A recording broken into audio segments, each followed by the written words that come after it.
Good evening. Welcome to another episode of Old Fiddles, New Life.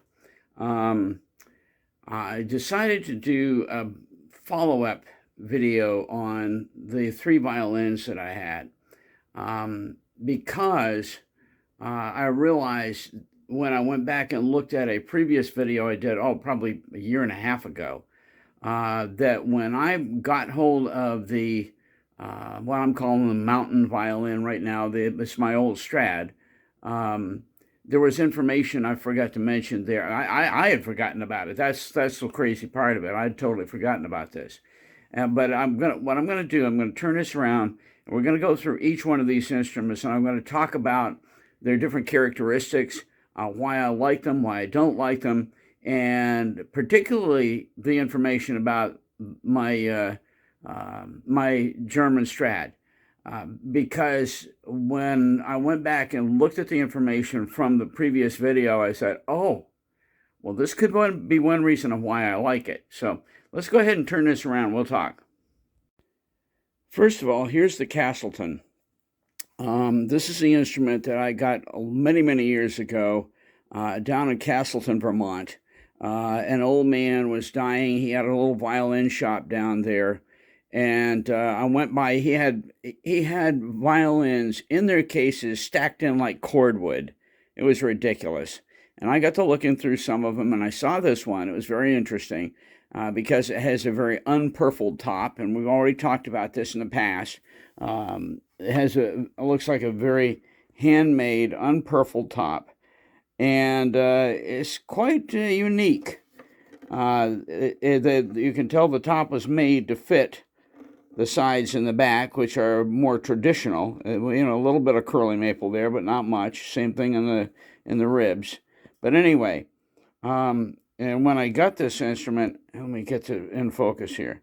When I got this instrument, I tried playing it. I didn't like it because immediately I felt like it was just too harsh, and so I took it to my dear friend Russell Flagg, who, as I mentioned before, was a 30-year experience viola player with the New Orleans Symphony Orchestra. And I put this in his hands, and he played it for about 2 minutes. I said, oh, okay, well, that's how it sounds. It makes a big difference who plays the instrument. And boy, if in his hands, it sounded magnificent. And this is the one that he said, that's an instrument you can grow into. I still haven't grown into it. I'm still not fond of it, mainly because it just has a really intense sound. I word it as being harsh. But anyway, that's the Castleton. Then on the exact opposite of that, we come over to this instrument, and this is what I call the harbor violin. I got it down on Cape Cod. It was a student instrument that they broke the neck out of 2 or 3 times, and I repaired it, and I've still got it after all these years because it was, I had moved away, and the school owed me so much money, it was more than the instrument was worth because of all the work I'd done on it.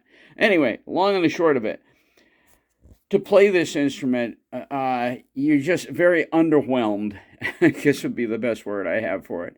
Just very underwhelmed. It's not exactly, it's just very unimpressive. It has poor resonance, just kind of a muted sound.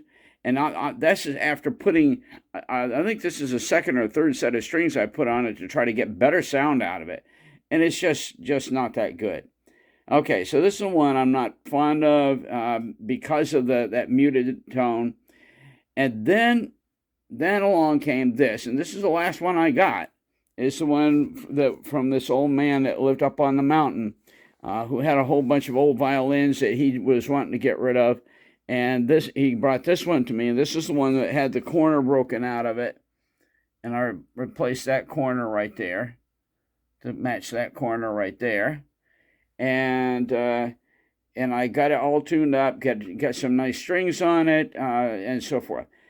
The piece of information I'd totally forgotten about is that when I got this instrument, it had definitely been a fiddle fiddle, if you know what I mean. Somebody had not cleaned the rosin off from this for years. And let me see if I can show it to you.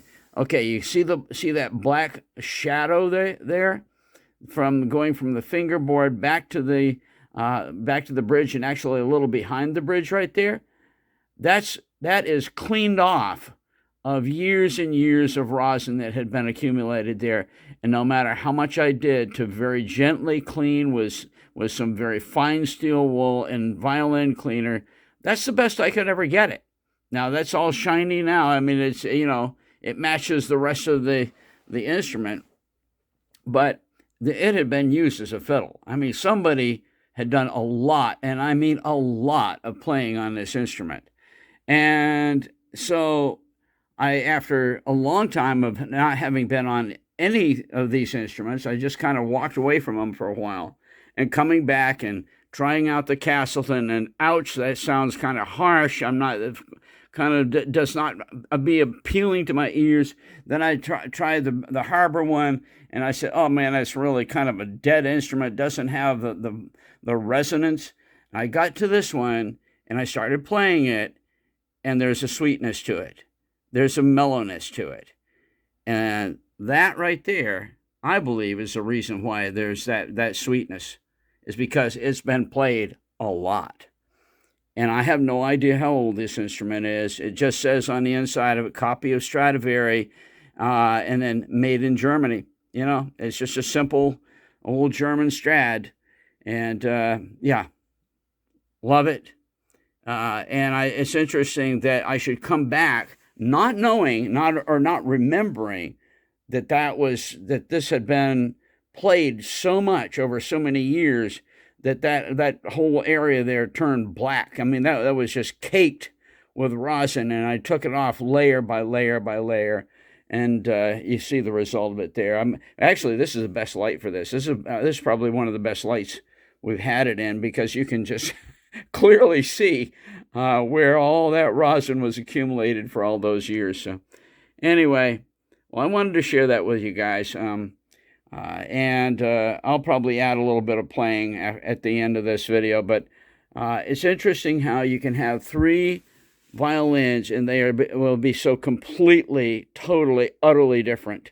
From being very, very intense, and but in the right hands played on, it's a glorious instrument. I mean, it's got a power to it.